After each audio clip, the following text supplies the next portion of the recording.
मराठा समाजानंतर बंजारा समाज देखील आक्रमक झालेला आहे आणि त्याच्यानंतर आता वंजारी समाज देखील आक्रमक होताना पाहायला मिळते। नवी मागणी आज जय भगवान महासंघाचे बाळासाहेब सानप यांनी केलेली आहे। काय तुमची मागणी आहे? नाही, माझी स्पष्ट मागणी आहे। 1969 साली हैदराबाद गॅजेटमध्ये आम्ही वंजारी समाज हा एसटी प्रवर्गात आहे। माझी सरकारला विनंती आहे, आज विनंती आहे, उद्या आव्हान होईल, परवा काही होईल, परंतु आज विनंती करतोय की हैदराबाद गॅजेटच्या नियमानुसार आम्ही वंजारी समाज हा एसटी प्रवर्गात आहे, आम्हाला या ठिकाणी एसटी मध्ये द्यावं। हा समाज एक लढवाई समाज आहे, कष्टकरी आहे, ऊसतोड कामगार आहे आणि हे सगळं होत असताना आरक्षणाची 2% जरी आम्हाला आरक्षण असेल ते कधीही कुठल्याही जाहिरातीमध्ये आम्हाला आरक्षण मिळत नाही।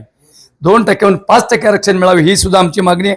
परंतु आताची स्पष्ट भूमिका आहे की राज्याच्या मुख्यमंत्र्यांना मी विनंती करतोय की आपण आम्हाला हैदराबाद गॅजेट 1969 साली आम्ही त्या ठिकाणी एसटी मध्ये आहोत, आम्हाला बीड जिल्ह्यामध्ये म्हणजे महाराष्ट्रामध्ये वंजारी समाज हा आमचा एसटी मध्ये टाकावा ही आमची राज्याच्या मुख्यमंत्र्यांना सरकारला विनंती आहे। मुख्यमंत्र्यांना भेटून निवेदन देणार आहात? भूमिका काय असणार आहे?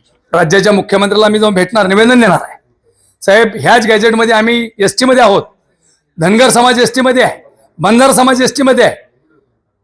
हा वंजारी समाज कष्टकरी ऊसतोड कामगाराचे मुलं आहेत, आम्हाला आमच्या मुलाला शिकलं पाहिजे, आमच्या मुलाला नोकरी मिळाली पाहिजे, ह्या भूमिकेतून आम्हाला तुम्ही त्याच गॅजेट प्रमाणे आम्हाला महाराष्ट्रामध्ये एसटी प्रवर्गात आम्हाला द्या, अशा प्रकारची मागणी मुख्यमंत्र्याला जाऊन भेटणार, निवेदन देणार। आम्ही यावेळेस विनंती करतोय, येणाऱ्या काळामध्ये 100% आम्ही रस्त्यावरची लढाई लढू। वंजारी समाजाला लढवायचं शिकायची गरज नाही, आम्हाला मुंडे साहेबांनी खूप काही शिकून गेलेत, ती लढाई आम्ही 100% लढू। मराठा समाजानंतर बंजारा समाज आक्रमक झाला, आता वंजारी समाज देखील आता आक्रमक होताना पाहायला मिळतोय। आम्हाला देखील हैदराबाद गॅजेट लागू करा अशी त्यांची मागणी आहे। साम टीव्हीसाठी योगेश काशीद, बीड।